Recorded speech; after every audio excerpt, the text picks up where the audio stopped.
The rumours are true, and it's finally here. Not only is In Gear back, but so am I.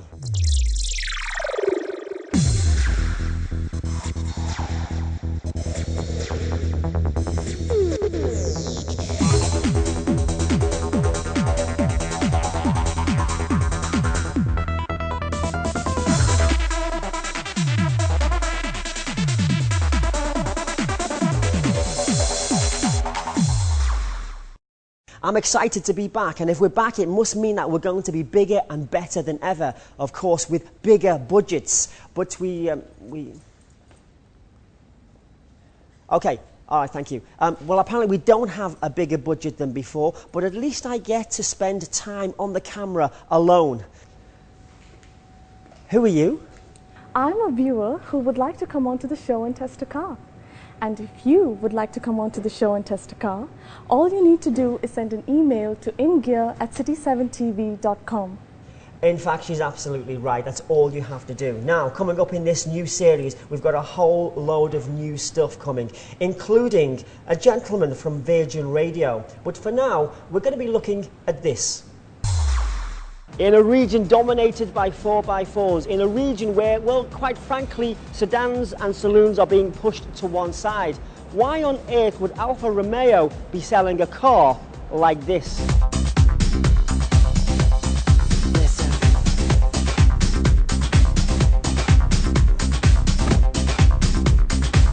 If we believe 4x4s are popular because they're spacious and they can house your family, then you're not going to like this. First of all, from a family point of view, well, if you look in the back, there's nowhere to put your family. In fact, there's nowhere to put anything, including my drink. I'm used to being able to drive and having a cup holder somewhere centrally. We've got this thing here, which may double up as a cup holder, but really, this is an anti-family car.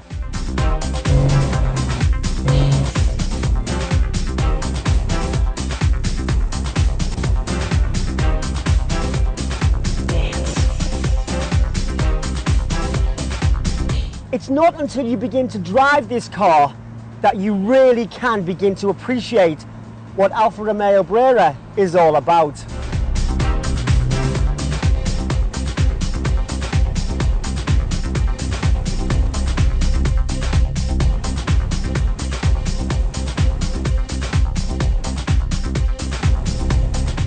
You see, when you get behind the wheel and you start doing what the car is meant to do, and that is be driven by somebody who enjoys driving, the feel is very different. You forget about the fact that it's not a family car. You forget about the fact that you can't see that far ahead when you're stuck in traffic because you're surrounded by 4x4s. This car is a man's car.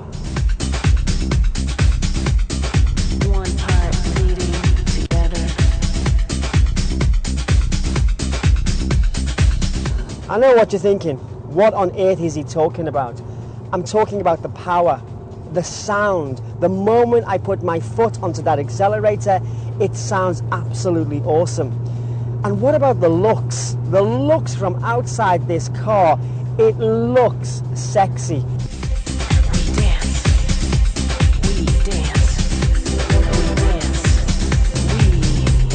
And you then add into that how I feel, how the driver feels sat here behind the cockpit or sat in the cockpit behind the wheel of this car. Who cares that it can't sit anybody else? Who cares what your passengers feel like? When I'm sat here, I do feel as though I'm sat in the cockpit of a jet fighter.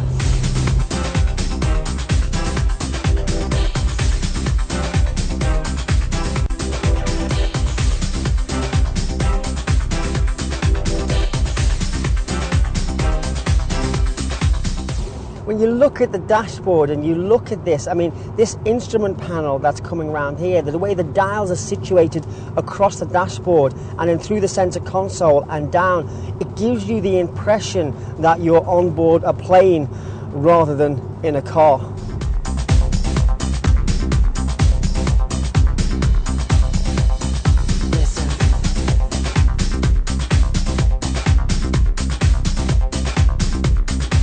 even as we look down towards this area that I was so critical of. Who cares there's no cup holders? This is a car that you go out and you drive for sheer enjoyment, for pleasure.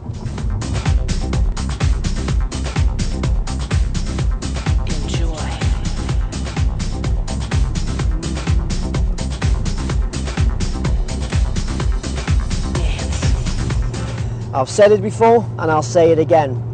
A car is an individual piece of equipment. Whilst it fits one person, it might not fit somebody else. Liking a car is an individual taste. Just because I say I don't like a car, it doesn't mean that you won't like it. If you read about a car where they put it down and they say bad things about it, indeed they give it a bad review, it doesn't matter. It's down to you. I would suggest you test drive every car and all cars, and this is a case in point. I looked at this car and I thought this is not going to fit in with the lifestyle of the UAE. It is not going to work. I was wrong. A car is for driving. If you want to drive a car, this could be for you.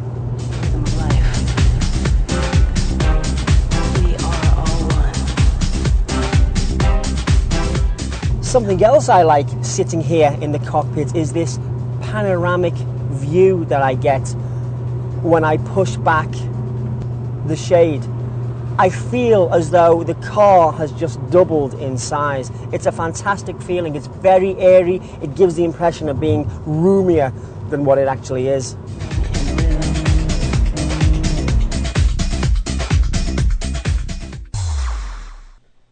The basic rule for hazard lights is that they should never be used while the car is in motion. The only exception to that rule is that if you're driving in a stream of traffic and you have to brake hard, you put your hazard lights on for a moment to let the following car know that you are braking hard. Fog is one of the most frustrating conditions to drive in. If you drive with your hazard lights on during fog, it makes the condition even more frustrating. Following drivers don't know what's happening ahead. For example, if you're already driving with your hazard lights on during a foggy condition and you need to brake harsh because of queuing traffic ahead, what are you going to do? How are you going to let the people behind you know that you're braking hard? During the foggy conditions, it's more important to let other cars know exactly what you're going to do. If you're driving with your hazard lights already on, how can you tell people you're going to change lanes? How can you use your indicator signals? Your hazard lights are on. So, during foggy conditions, the only thing that should be on are your normal lights, your headlights. Remember, not your side lights, your headlights. If you have rear fog lights, they should go on also. If you have front fog lights, put them on, but put them on in addition to your headlights. So please, during the fog, during the winter months, don't use your hazard lights while the car is moving.